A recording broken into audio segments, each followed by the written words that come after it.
유기질 비료 지원 사업 예산 중 지역별 차등 배정분이 확대됐습니다. 정부는 지역별로 친환경 농자재 지원 사업 이행 내용을 평가해 오수 지역에 인센티브를 부여하는데요. 인센티브 예산 비중을 지난해보다 더 늘린 겁니다. 강창호 기자가 보도합니다. 농림축산식품부는 22일 전국 17개 시도를 대상으로 친환경 농자재 지원 사업 평가를 추진하겠다고 밝혔습니다. 농식품부는 지난해 말 각 지자체를 통해 지원 사업 신청자를 모집한 바 있습니다. 친환경 농자재 지원 사업은 토양 환경을 보전해 지속 가능한 친환경 농업 육성을 위해 실시되는 사업입니다.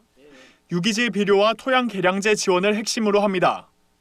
지난해 이 사업을 통해 농가들은 유기질 비료 약 268만 톤과 토양 개량제 약 45만 톤을 지원받았습니다. 농식품부는 지자체의 사업 추진 상황을 점검하고 토양 환경 개선을 위한 노력을 유도하기 위해 평가를 실시한다고 밝혔습니다. 평가 제도는 2016년부터 매년 추진 중이며 실제 사업 성과 향상에 도움이 되는 것으로 확인됐습니다. 지방자치단체의 예산 집행 실적이 개선되면서 유기질 비료 지원 사업 불용률은 꾸준히 감소하는 추세입니다. 실제로 2017년 4.8%였던 예산 불용률은 2018년 4.6%로 줄었고 2019년에는 4.3%로 연이어 감소했습니다. 올해 평가는 실적 자료 평가와 정성 평가 결과를 합산하여 결정됩니다. 실적 자료 평가 항목은 토양 환경 적정성, 화학 비료 사용량 저감률 등으로 농협 경제 지주가 8월 중 외부 기관을 선정해 평가할 예정입니다.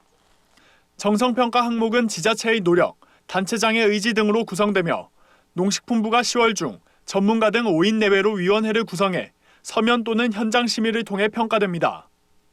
농식품부는 평가 결과에 따라 내년도 지역별 유기질 비료 지원 사업 예산을 최대 7% 내에서 추가 배정할 방침입니다. 평가 결과 A, B, C 등급에 따라 각각 7%, 5%, 3%의 예산 인센티브를 부여받게 됩니다.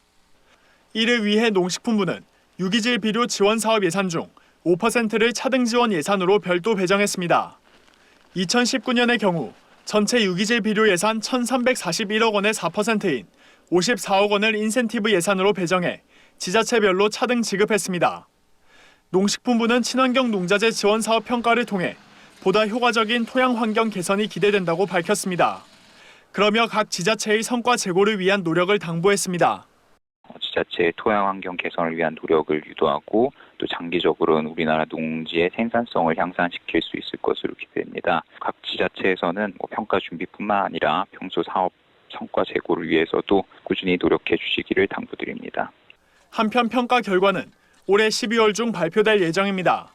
MBS 뉴스 강창호입니다.